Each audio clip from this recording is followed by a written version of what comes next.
Hello everyone, welcome to our official YouTube channel Punjab success mantra. और आज के सेशन में मैं आपसे कुछ ऐसे interesting facts related to active voice passive voice discuss करने वाला हूं जिनमें स्टूडेंट अक्सर गलतियां करते हैं। मतलब कुछ ऐसी मिस्टेक्स जो स्टूडेंट अक्सर एक्टिव वॉइस पैसिव वॉइस में कर बैठते हैं जाने अनजाने में। तो आज के सेशन में मैं उन सभी गलतियों को समझाऊंगा और उनसे आपने कैसे बचना है उन गलतियों को करने से, ये सारे ट्रिक, ये सारे कॉन्सेप्ट्स मैं आज आपके साथ डिस्कस करूंगा। तो आज की वीडियो में पूरे सेशन में हम यही चीजें देखेंगे कि असर्टिव टाइप ऑफ सेंटेंसेस में जो स्टूडेंट गलतियां करते हैं उन गलतियों से वो कैसे बचे और कैसे अवेयर रहे, कौन से कॉन्सेप्ट्स हैं। तो सबसे पहली जो गलती स्टूडेंट करते हैं वो ये करते हैं कि वो हर जगह पे बाय प्रेपोजिशन का यूज करते हैं। जब भी वो देखते हैं तो हर जगह पे बाय प्रेपोजिशन का यूज करते हैं और इस चीज का फायदा एग्जामिनर हमेशा उठाता है और आपको कंफ्यूज करके आपसे क्वेश्चन गलत करवा देता है। तो ऐसा नहीं है। देखिए, मैं आपको कुछ टेक्निकल बातें समझाता हूं। जैसे मान लीजिए मैंने यहां पर एक सेंटेंस लिखा, ठीक है जी। मैंने सेंटेंस लिखा कि there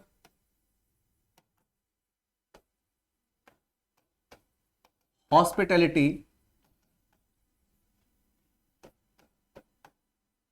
pleased us, their hospitality pleased us. अगर मैं आपको कहूं कि आप इसे पैसिव वॉइस में चेंज कर दो तो आपका आंसर क्या होगा? कुछ इस तरह से आपका आंसर जो है होने वाला है, ठीक है। आप कहोगे सर ये हो जाएगा कि we were pleased by there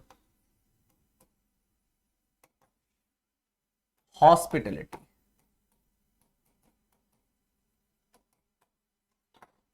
यही आप सबका भी आंसर होने वाला है ना।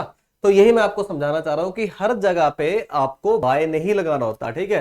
तो उसके लिए आपको क्या पढ़ के आना है कि उसके लिए आपको कुछ ऐसी वर्ब्स पढ़नी कि जिनके साथ कुछ रिस्पेक्टिव प्रीपोजिशंस लगती हैं। फॉर एग्जांपल, अगर मैं इसके सही आंसर की बात करूं तो इसका जो सही आंसर है वो क्या होना चाहिए कि इसका सही आंसर होना चाहिए we were pleased with their hospitality, pleased with there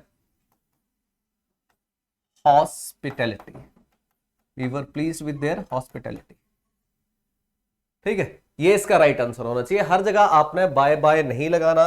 अगर आप हर जगह पे बाय बाय लगाओगे तो फिर नंबर भी आपको बाय बाय कर देंगे, ठीक है। तो राइट आंसर ये होगा, क्योंकि जब भी आपको ये वर्ब देखने को मिले, प्लीज वर्ब है ना, तो इसके साथ विद प्रेपोजिशन लगाया, ठीक है। यहाँ पे प्लीज का मतलब खुश होना है, यानी कि हैप्पी यहाँ पे इसका मतलब है, ठीक है। तो I am happy with it, हम ऐसे बोलते हैं ना, I am happy with it, ठीक है।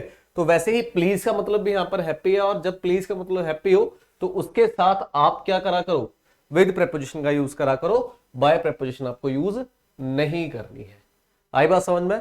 तो सबसे पहली मिस्टेक क्या कि हर जगह पे आप लोग बाय बाय लगाना शुरू कर देते हो। तो वो बाय नहीं, आपको कुछ वर्ब्स जो हैं वो जाननी होगी कि कौन कौन सी ऐसी वर्ब्स हैं जिनके साथ बाय नहीं लगता, ठीक है।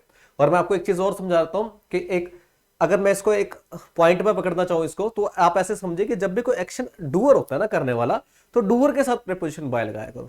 जब डूअर नहीं है तो फिर बाय प्रेपोजिशन नहीं लगानी पड़ेगी, ठीक है। मतलब जैसे जो हॉस्पिटैलिटी है, यहाँ पे डूअर नहीं है, कोई एक्शन थोड़ी परफॉर्म कर सकती है, ठीक है। ये तो एक सर्विस है जिसका नाम है, ठीक है। तो हॉस्पिटैलिटी एक सर्विस है जिसका नाम हॉस्पिटैलिटी हमने रखा हुआ है, ठीक है। तो ये कोई डूअर तो हो ही नहीं सकती। अगर ये डूअर नहीं हो सकती तो फिर यहाँ पे बाय क्यों लगाएंगे, ठीक है। तो उनकी सर्विसेज से खुश थे, उनकी सर्विसेज के द्वारा खुश नहीं थे, ठीक है। तो प्लीज के साथ क्या लगाओगे आप? विद प्रेपोजिशन लगाओगे। देखो एक एग्जांपल मैं आपको और समझाता हूं। जैसे मैंने यहां पर लिखा कि it includes all important chapters, it includes all important chapters, ठीक है। ये मैंने लिख दिया एक sentence, it includes all important chapters. अब इसका जो पैसिव वॉइस होगा, अब आप ये समझ के चलो, जो इंक्लूड है, ठीक है, और इट है, ठीक है। तो इस एक्शन को इट थोड़ी परफॉर्म कर रहा होगा, यहाँ पे इस एक्शन को इट थोड़ी कर रहा होगा, मतलब इट पे ओरिएंटेड है एक्शन, ठीक है। लेकिन वो अपने अंदर इंक्लूड कर रहा है, उसने खुद थोड़ी कुछ किया है, उसके अंदर इंक्लूडेड है वो चीज पहले से ही, ठीक है। तो इट ने यहां पर थोड़ी कुछ किया है, ठीक है। तो ऐसे समझिए कि यहां पर इसका जो राइट आंसर है वो क्या हो जाएगा? ऑल इंपॉर्टेंट चैप्टर्स, ठीक है। All important chapters are included in it. इसका राइट आंसर क्या हो जाएगा, all important chapters are included in it, मतलब इसके अंदर इंक्लूडेड है पहले से, ठीक है। तो यहां पर जो इंक्लूडेड है, ठीक है, उसके साथ आप बाय नहीं, आप भी मतलब आप क्या, बहुत सारे ऐसे स्टूडेंट है जो इसका आंसर क्या सोच रहे होंगे कि all important chapters are included by it. तो बाय नहीं, इंक्लूड के साथ क्या लगाया करो, इन प्रेपोजिशन का यूज करा करो, बाय प्रेपोजिशन का यूज नहीं करेंगे। क्लियर। तो सबसे पहले मिस्टेक क्या आप लोग करते हैं कि हर जगह पे क्या लगाना शुरू कर देते हैं, बाय बाय बाय बाय, हर जगह पे बाय लगाना शुरू कर देते हैं, ठीक है। तो ये मिस्टेक करने से थोड़ा सा बचें और एग्जामिनर को इस चीज का फायदा ना उठाने दे, ठीक है। इसी से रिलेटेड मैं आपको कुछ एक एग्जांपल और समझाता हूं। जैसे मैंने यहां पर लिखा इट एनॉय मी, ठीक है, इट एनॉय मी, ये हमारा क्वेश्चन है, इट एनॉय मी। इसका राइट आंसर क्या होगा, यहां पे देख लेते हैं। ऐसे बहुत से लोग क्या बताएंगे इसका राइट आंसर, एक बार फटाफट से बताएं अपना राइट आंसर क्या होना चाहिए इसका, ठीक है। I am annoyed by it, है ना, ये सोच रहे हैं आप लोग, I am annoyed by it, गलत, ठीक है। क्या इसका राइट आंसर होगा, इसका राइट आंसर होगा आई एम एनॉयड, क्या होना चाहिए फटाफट से बताएं, एट इट होगा। अब ऐसा क्यों, तो इसके लिए मैं आपको छोटा सा एक पॉइंट समझा देता हूं कि जब भी आपको देखने को मिले कौन से verbs, annoy, angry and disgust, ये वर्ब्स जब आपको देखने को मिलेगी कौन सी, एनॉय, एंग्री एंड डिसगस्ट, ठीक है। तो इनके साथ आप क्या लगाएंगे, इनके साथ आप लगाएंगे एट, या फिर आप लगाएंगे इनके साथ विद, ठीक है।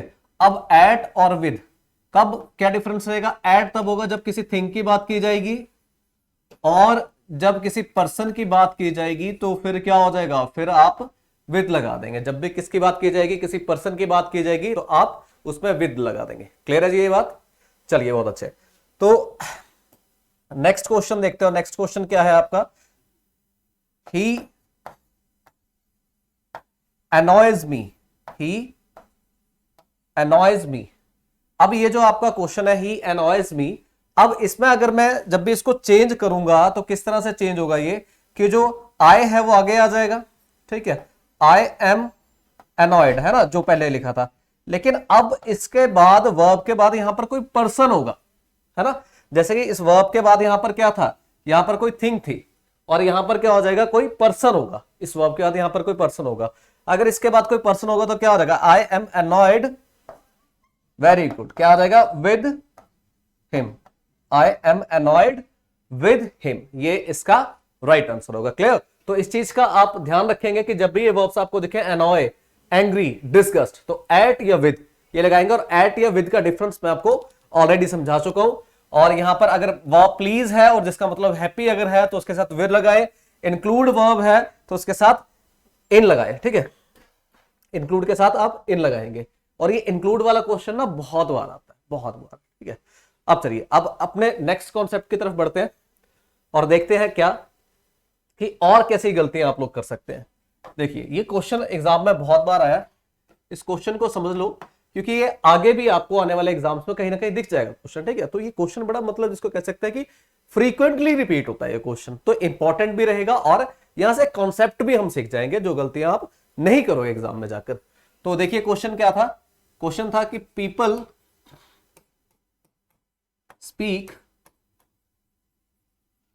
Speak English all over the world. ये क्वेश्चन बहुत बार एग्जाम में है, ठीक है, काफी एग्जाम्स में देखने को मिला है क्वेश्चन। तो आप लोग समझे इस क्वेश्चन को, बड़ा इंपॉर्टेंट क्वेश्चन है। क्या लिखा हमने, people speak English all over the world, ठीक है जी।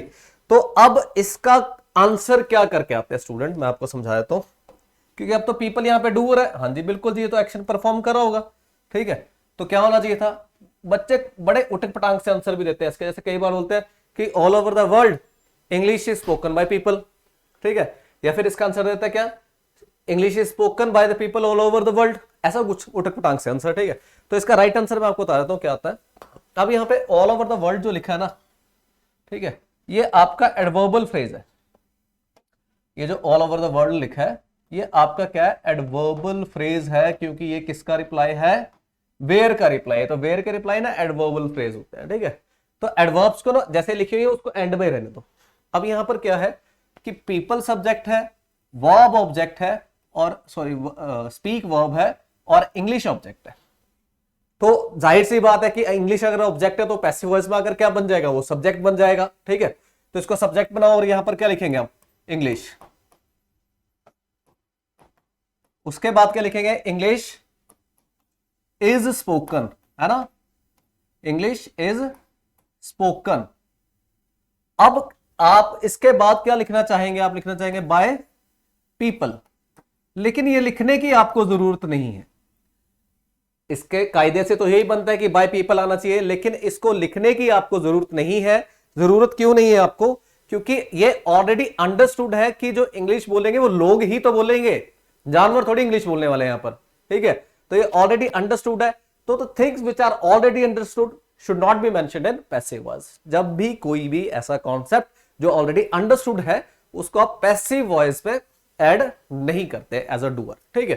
तो आपको ये नहीं लिखना है यहां पर, ठीक है जी, ये आपको नहीं लिखना है। आपको राइट आंसर क्या कर देना, English is spoken all over the world, all over the world, English is spoken all over the world. तो ये आपका राइट आंसर हो जाएगा, बहुत बार आया, ठीक है। तो इसी से रिलेटेड एक एग्जांपल मैं आपको और करवा देता हूं और समझते हैं क्या मैं आपको बताना चाह रहा हूं। जैसे मान लीजिए मैंने यहां पर लिखा कि police arrested the thief, police arrested the thief, मान लीजिए मैंने यहां पर लिखा, ठीक है, कि जो पुलिस थी उसने थीफ को अरेस्ट कर लिया। तो इसका जो राइट आंसर है वो क्या होना चाहिए, देखिए इसका राइट आंसर आप में से बहुत से करेंगे, the thief was arrested by the police, ठीक है, the thief was arrested by the police. लेकिन वो इसका राइट आंसर नहीं होगा। इसका राइट आंसर क्या हो जाएगा, इसका राइट आंसर होगा the thief was arrested, that's it। क्योंकि बाय पुलिस लिखने की जरूरत नहीं है, क्योंकि हमें पता है कि अरेस्ट किया तो किसी पुलिस फोर्स ने अरेस्ट किया होगा, ऐसे कोई और तो अरेस्ट करने वाला है नहीं, ठीक है। तो जब भी ऐसा हो, जब भी क्या हो कि ऐसा कॉन्सेप्ट आपको दिखाई दे कि एज अ डूअर हमने लिखना, और किसको लिखना है, कोई ऐसी चीज जो ऑलरेडी अंडरस्टूड है, तो that should not be mentioned there, ठीक है। उसको कहीं भी वहां पे आप उसको मेंशन नहीं करेंगे एज अ डूअर, ठीक है। तो इसका राइट आंसर क्या हो जाएगा, द थीफ वाज अरेस्टेड, ये इसका राइट आंसर हो जाएगा। ये थी हमारी गलती नंबर 2 जो हम अक्सर एग्जाम में करते हैं, कि हम हर जगह ये जो सब्जेक्ट है उसको ऑब्जेक्ट लिखना शुरू कर देते हैं, प्रेपोजिशनल ऑब्जेक्ट। तो जो चीजें हमें पहले से पता है कि ऐसा ही तो होगा, जो अंडरस्टूड है, तो उसको आप पैसिव वॉइस में ना लिखा करो, ठीक है जी। उससे नेक्स्ट गलती देखते हैं हम क्या करते हैं। अगला कॉन्सेप्ट समझते हैं यहां से कि अगली क्या गलती हम अक्सर करते रहते हैं एग्जाम में। तो देखिए मैंने लिखा we are looking into this matter, we are looking into this matter. अगर मैं आपसे पूछूं कि इसका आंसर क्या होगा, तो इसका आंसर एक बार सोचो दिमाग में क्या होना चाहिए, है ना। We are looking into this matter, इसका आंसर क्या होना चाहिए आपके अकॉर्डिंग, एक बार ये सोचो, है ना। बिल्कुल मैं समझ गया आप क्या कहना चाह रहे हो। आप ये कहना चाह रहे हो कि सर इसका आंसर ये होगा कि दिस मैटर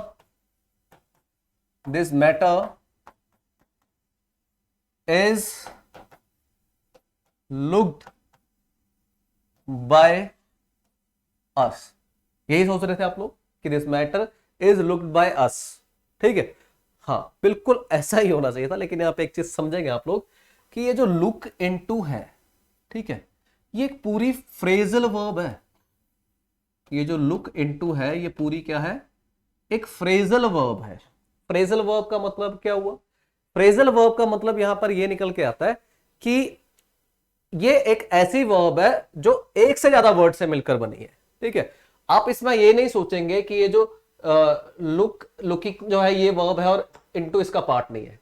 इनटू इसका पार्ट है और इनटू यहां पे प्रेपोजिशन नहीं है, क्योंकि जितनी भी फ्रेजल वर्ब हमें देखने को मिलती है उनमें जो प्रेपोजिशन से एडवर्ब्स लिखी होती है वो एक्चुअली प्रेपोजिशन या एडवर्ब्स नहीं होती।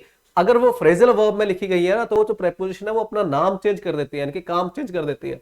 वो क्या बन जाती है? आपकी पार्टिकल बन जाती है। ये क्या बन जाएगी? पार्टिकल। ठीक है, मतलब देखिए मैं यहां पे आपको समझाता हूं कि जो भी आपकी फ्रेजल वर्ब्स होती हैं, अगर आपको फ्रेजल वर्ब नहीं पता तो एक बार आप अपने बुक उठाकर देखेंगे कि फ्रेजल वर्ब्स क्या होती हैं। ठीक है, जैसे call in, call at, shout at, ठीक है, फिर और भी बहुत सारी, लुक इनटू, ठीक है, फिर सिंपैथाइज विद, ऐसे बहुत सारी वर्ब्स है। तो जो फ्रेजल वर्ब्स होती है ना, उनमें क्या होता है कि एक वर्ब होती है और वर्ब के साथ या तो कोई प्रेपोजिशन लिखी जाएगी या तो कोई एडवर्ब लिखी जाएगी, या तो कोई प्रेपोजिशन या तो कोई adverb.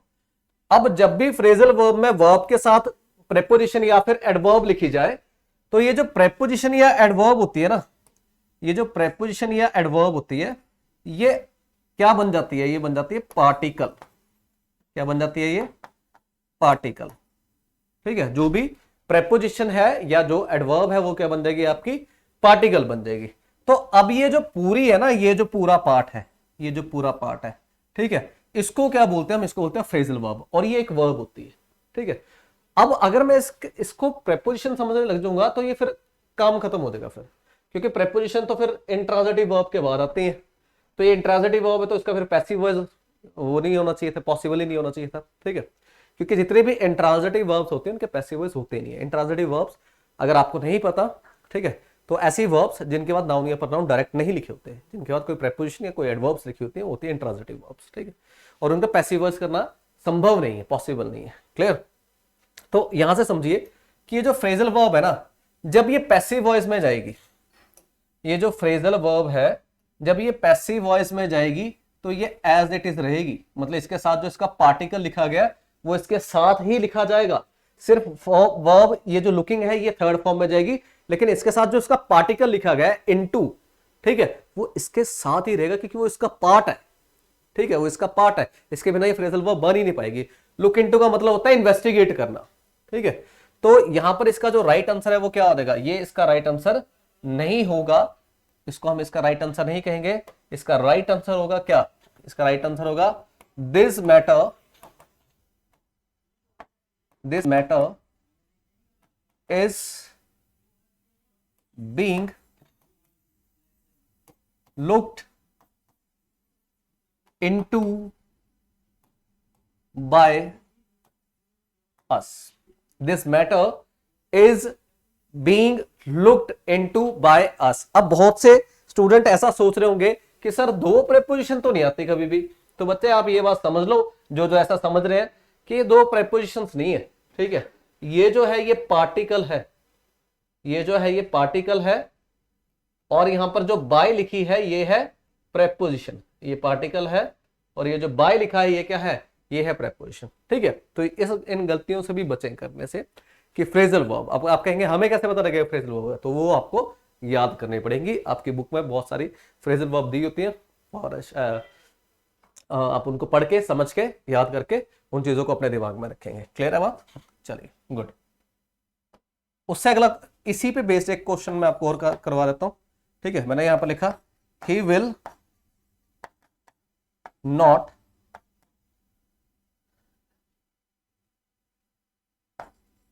Agree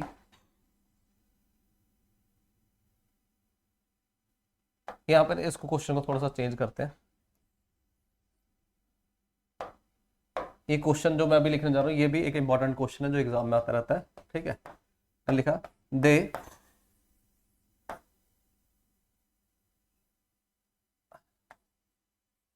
laughed at us, they laughed at us, ये आपका क्वेश्चन है। ठीक है, अब ये जो laugh at है ये भी आपकी एक फ्रेजल वर्ब होती है। ये जो laugh at हमने लिखा ये भी आपकी एक फ्रेजल वर्ब होती है, जिसका मतलब होता है कि किसी पे मॉक करना, मतलब क्या? किसी पे हंसना, उसको उसकी बेइज्जती करते हुए हंसना। एक तो होता है कि हंसना, है ना, लेकिन लाफ एट जब हम लिखते हैं तो इसका मतलब होता है कि किसी पे बेइज्जती करते हुए किसी की हंसना, है ना, किसी का मजाक उड़ाना। ठीक है, तो अब क्या होगा कि जो फ्रेजल वर्ब है इसमें जो लाफ के साथ एट है ये इसके साथ ही रहेगा। ठीक है, इसका देखिए आंसर क्या बनेगा, इसका आंसर बनेगा क्या कि पास्ट इंडेफिनिट टेंस है तो क्या हो जाएगा वी वर, है ना, उसके बाद जो लाफ एट है उसको लाफ्ड एट ही रहेगा, थर्ड फॉर्म लाफ्ड ही होगी और उसके साथ एट एज इट इज लिखा जाएगा, वी वर लाफ्ड एट। ठीक है, ये डूअर है तो इसको क्या कर देंगे बाय देम। ठीक है, फिर से कह रहा हूं ये प्रेपोजिशन नहीं है, क्या है ये पार्टिकल है, प्रेपोजिशन तो ये है क्योंकि दो प्रेपोजिशन एक साथ नहीं आती। तो ये जो कॉन्सेप्ट है इसमें ये लाफ एट जो है फ्रेजल वर्ब, जो एट है वो क्या है इसमें पार्टिकल है। क्लियर, तो ये हमारी तीसरी मिस्टेक जो हम अक्सर करते हैं क्वेश्चंस में। और एक मिस्टेक हम और डिस्कस करते हैं, क्या रहेगी आपकी एक मिस्टेक और जो हम अक्सर करते रहते हैं।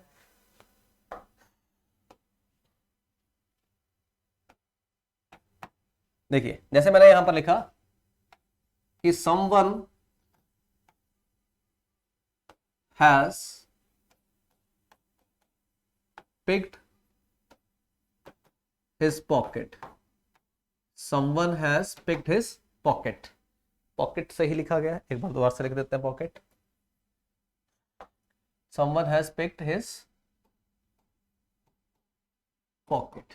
ठीक है, तो अब देखिए यहां पर क्या मैं आपको समझाना चाह रहा हूं कि someone has picked his pocket, इसका आंसर क्या होना चाहिए, सोचिए एक बार दिमाग में क्या आंसर होना चाहिए इसका, क्या आंसर होना चाहिए, his pocket has been picked by someone, यही होना चाहिए, his pocket has been picked by someone. तो यहां पर देखिए सिंपल सा आपको कॉन्सेप्ट समझा देता हूं मैं कि ये जो समवन है ये होता है आपका इंडेफिनेट प्रोनाउन, समवन जो है ये क्या होता है आपका, ये होता है इंडेफिनेट प्रोनाउन। ठीक है, तो इंडेफिनेट प्रोनाउन को जब हम पैसिव वॉइस में डूअर की तरह यूज करते हैं, यानी कि बाय के बाद अगर हम यूज करना चाहें, ठीक है, अगर मैं इसको ऐसे लिखना चाहूं कि his pocket has been picked by, his pocket has been picked by someone, अगर मैं ऐसे लिखूं his pocket has been picked by someone. ठीक है, तो अब जब भी आपको ये इंडेफिनिट प्रोनाउन देखने को मिले जैसे कि समवन हो गया, नोबडी हो गया, एनीबडी हो गया, वन हो गया, ठीक है, नो वन हो गया, ये जो आपके इंडेफिनिट प्रोनाउन होते हैं ना जब इनको हम पैसिव वॉइस में यूज करते हैं किसके, बाय प्रेपोजिशन के बाद, यानी कि as an object of preposition जब हम इसको पैसिव वॉइस में यूज करते हैं तो इनको अवॉइड करे करो, इनको ना लिखे करो। जैसे कि मैंने यहां पर लिख दिया कि pocket has been picked by someone, तो यहां पर मैंने क्या करा इसको, ये जो आपके बाय है, बाय के बाद मैंने समवन लिख दिया। ठीक है, तो ये आपको नहीं करना, इसको हटाओ यहां से। जब भी ये समवन या someone, somebody, no one, nobody, ठीक है, अगर ये या वन भी हो गया, ठीक है, अगर ये आपको पैसिव वॉइस में दिखते हैं बाय प्रेपोजिशन के बाद तो इनको आप नहीं लिखे। ठीक है, तो क्या हो जाएगा, someone has picked his pocket, इसमें क्या हो जाएगा इसका right answer, his pocket has been picked. आई बात समझ में। नेक्स्ट क्वेश्चन देखते हैं। नेक्स्ट क्वेश्चन है आपका क्या कि nobody helped the old man, nobody help the old man, बताइए क्या आंसर होना चाहिए इसका, nobody helped the old man, nobody help the old man, इसका राइट आंसर क्या होना चाहिए मुझे एक बार बताएंगे आप लोग। बिल्कुल यही आपका राइट आंसर बनना चाहिए। ठीक है, the old man was helped bye nobody, ये होना चाहिए था। लेकिन अभी हमने क्या पढ़ा कि पैसिव वॉइस में जब डूअर का काम कर रहे हो ये इंडेफिनिट प्रोनाउन, तो इनको आपको नहीं लिखना, अवॉइड करो, इन्हें अवॉइड करो। ठीक है, पैसिव वॉइस में इंडेफिनिट प्रोनाउन को अवॉइड करे करो। ठीक है, तो फिर तो हमारा क्वेश्चन ये बन जाएगा, है ना, कि the old man was helped, तो इसका तो मीनिंग ही चेंज हो गया, इसका तो मीनिंग ही चेंज हो गया ना कि the old man was help, मतलब उसकी हेल्प की गई, किसी ने उसकी हेल्प की, तो हमें इसे नेगेटिव ही तो रखना, उसकी हेल्प किसी ने नहीं की थी, मीनिंग थोड़ी चेंज करना है हमें, ठीक है। तो फिर क्या करेंगे हम, ठीक है, तो फिर हम ऐसे लिखेंगे कि the old man was not help, क्योंकि मीनिंग नहीं चेंज होना चाहिए। The old man was not help, ये इसका राइट आंसर हो जाएगा। क्या हो जाएगा, ये इसका राइट आंसर हो जाएगा। समझ में आ गई सबको बात, ठीक है। चलिए इसी के साथ एक क्वेश्चन मैं और आपको देता हूं। क्वेश्चन दिया मैंने आपको कि one should keep once promise, one should keep once promise, one should keep once promise, ठीक है। अब ये जो क्वेश्चन है ये आप लोग मुझे कमेंट सेक्शन में आंसर बताएंगे इसका कि इसका आंसर क्या होना चाहिए, ठीक है। जो भी एस्पिरेंट्स इस वीडियो को देख रहे हैं, ठीक है, वो सारे ही मुझे कमेंट सेक्शन में इसका राइट आंसर बताएंगे कि इस क्वेश्चन का राइट आंसर क्या होना चाहिए, ठीक है। और बड़ी ही ईमानदारी से मतलब समझेंगे इस बात को, और मतलब इस क्वेश्चन का जो आंसर है वो भी आप जरूर कमेंट सेक्शन में बताएंगे। अगर ये वीडियो आपको यूजफुल लग रही है और आपको लग रहा है कि इसको आपको अपने फ्रेंड्स के साथ या फिर जो भी आपके एस्पिरेंट्स आपके साथ जुड़े हुए हैं, ठीक है, जो इंग्लिश लैंग्वेज को सीखना चाह रहे हैं, या आपके भाई बहन कोई भी है जिनके लिए चीजें इंपॉर्टेंट है, तो इसको जरूर शेयर करें। और सबसे बड़ी बात, लाइक जरूर करें अगर आपको ये फैक्ट्स पसंद आए हो या फिर ये जो कॉन्सेप्ट्स आज हमने डिस्कस किए, तो लाइक जरूर करें और कमेंट सेक्शन में इसका आंसर जरूर करें कि one should keep once promise, इसका राइट आंसर क्या होना चाहिए। अपनी नेक्स्ट वीडियो में इसका राइट आंसर भी समझाऊंगा और क्यों ये राइट आंसर इसका बनेगा ये भी मैं आपको नेक्स्ट वीडियो में जरूर बताऊंगा। तो मिलते हैं अपनी नेक्स्ट वीडियो में, जल्दी से लाइक कर दो और एज मच एज पॉसिबल, जितना भी पॉसिबल हो सकता है उतना ज्यादा इसको शेयर करो, ठीक है, ताकि इससे सबको फायदा मिल सके। तो मिलते हैं अपनी नेक्स्ट वीडियो में, तब तक के लिए अच्छे से पढ़े और कोई डाउट्स अगर रहेंगे तो हम नेक्स्ट वीडियो में जरूर, मैं आपके कमेंट सेक्शन से वो डाउट्स देख के जरूर उसको सॉल्व करने की कोशिश करूंगा। तो मिलते हैं नेक्स्ट वीडियो में, thank you so much, have a nice day, bye.